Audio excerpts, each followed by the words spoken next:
Hi everyone, it's Dr. Brad Meyer from Stephen F. Austin State University, where I'm the Associate Professor of Percussion.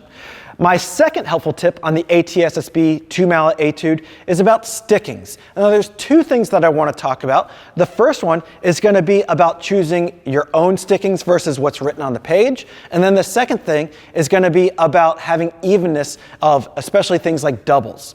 So the first thing is going to be about choosing stickings that work well for you. So this etude's great because there are already stickings marked in. So I always recommend if a composer, an editor, arranger, whoever has given you stickings in a solo, learn those first because generally those are going to be 99% what you're going to use at the end of the day. Now, if you find later on, especially as you work it up to tempo, that some stickings aren't working great, you may consider changing a couple. So for me, I find a lot of times that editors or composers will make a lot of right hand starting phrases where they could be left hand and allow the hands to kind of unwind a little bit better. So for example, for me, if I'm on measure 13 of this solo, the composer, the arranger, whoever, has marked a right hand, but I actually recommend starting that with a left. That allows my hands to unwind a little bit more easily, allowing me to get rid of a double, because for me, I always think doubles are a little bit more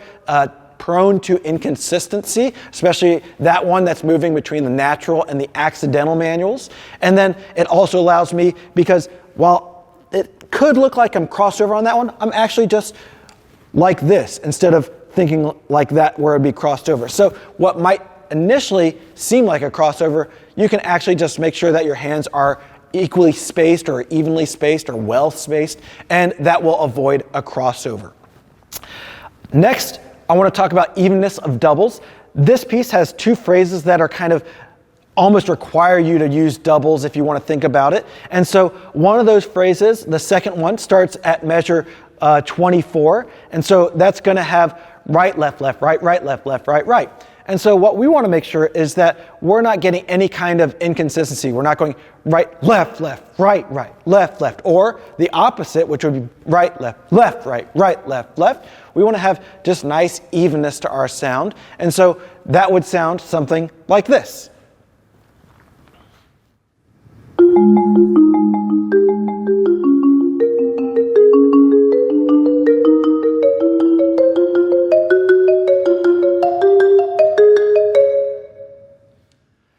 So hopefully what you heard in that etude or part of the etude that I just played is that I'm really thinking about trying to create even doubles, both in regards to the volume that I'm playing at, as well as the rhythm, because I don't want the rhythm to be changed as well. I go da da da da da da da da da or da da da da da da da. You know, any kind of rhythmic fluctuation is going to be bad. So really making sure that we're stroking through both notes of those doubles as we move from kind of those manual to manual, whether it's naturals to accidentals or accidentals to naturals. So make sure you use your ears, also use your eyes, also maybe think about recording yourself, because a lot of times over the instrument we don't quite detect things that we could detect from an outer perspective like a recording or having someone else listen to us. So work on your doubles, check out some alternate stickings, obviously use the ones that are on the page first, but then think about them a little bit more, maybe use my video to watch the stickings that I use and see what works best for you.